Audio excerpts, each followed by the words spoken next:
Hi guys, sino sa inyo dito ang hindi pa nakakapaglagay ng 50 pesos sa sa inyong mga cellphone? Tara, pakinggan nyo itong video na to at tuturuan ko kayo kung paano maglagay ng 50 pesos sa inyong cellphone at kung bakit 50 pesos ang dapat. Unang-una kung bakit 50 pesos kasi ang 50 pesos ay kulay red. At ang red daw ay tumutugma sa kulay ng money. Wow, galing ka, di ba? Joke lang, napanood ko lang sa content creator yun. At ako naman ay dahil isa akong gaya-gaya, mga bakla, syempre ginaya ko. Naglagay nga ako at eto nga siya, oh. Jaran!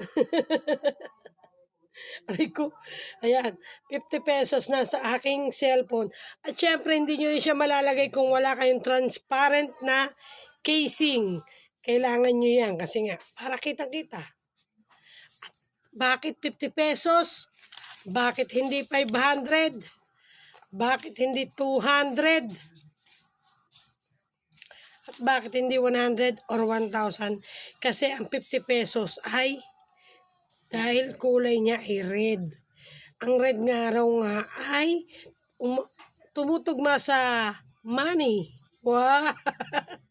Yun. Wala namang masama sumunod, diba? At mula nung ginawa ko yun, dahil ako may isang tindahan, okay. Nung hindi ko pa nilalagay yun, last year, ang hirap-hirap ko, nagkukwento na nga kay Romel na, Hal, ba't ganon? Abono na naman akong puhunan, hugot na naman ako ng puhunan, hugot na naman ako ng pamili ko kinabukasan. Pero mula nilagay ko yun, bago mag-New Year, okay ang biro mo matatapos ng January ngayon. Okay, kung ano yung nilabas ko nung puhunan nung January, yun pa rin yung pinapaikot ko ngayon. Plus, may expenses pa ako na 1,000, halos 1,000. Araw-araw, mga binabayaran ko yun. Tapos pati pagkain namin, nandun na. Tapos yun, nakakabenta pa ako ng pamili ko para kinabukasan. Sa madaling salita, hindi ako nag-aabono ngayon. Siguro, dahil nga rin,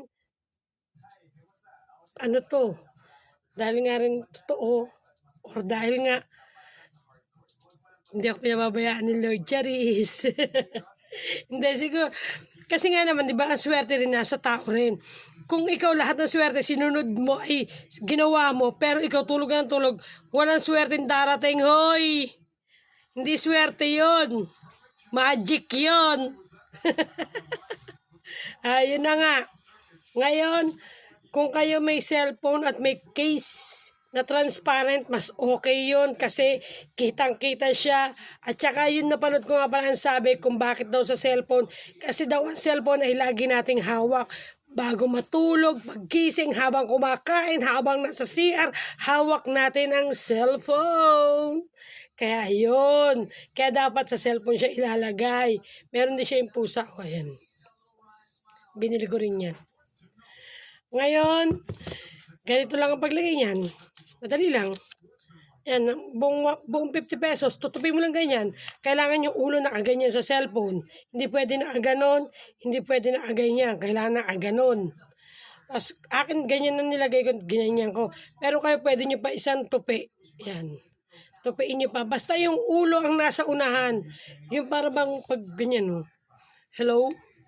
Hello, Philippines, hello world, mabuhay. Nandyan yung ulo kita. Ganon. Yun lang, guys.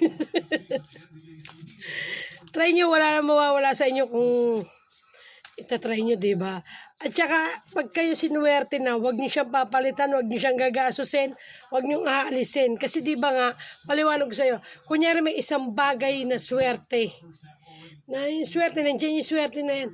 Di ba hanggat maaari, ayaw mo siyang lipat ng pwesto, ayaw mo siyang alisin, ayaw mo siyang laban, di ba? Ganun pa nga yung sinasabi ng iba, di ba? Ganun. Kaya kung ako sa inyo, pagkat binuenas na kayo, hanggat maaari, huwag nyo na siyang gasusin, dyan na siya.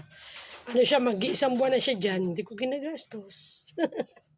Yun na, babush. Guys, papalo ng aking YouTube channel, at palike na rin ang aking video. Babush!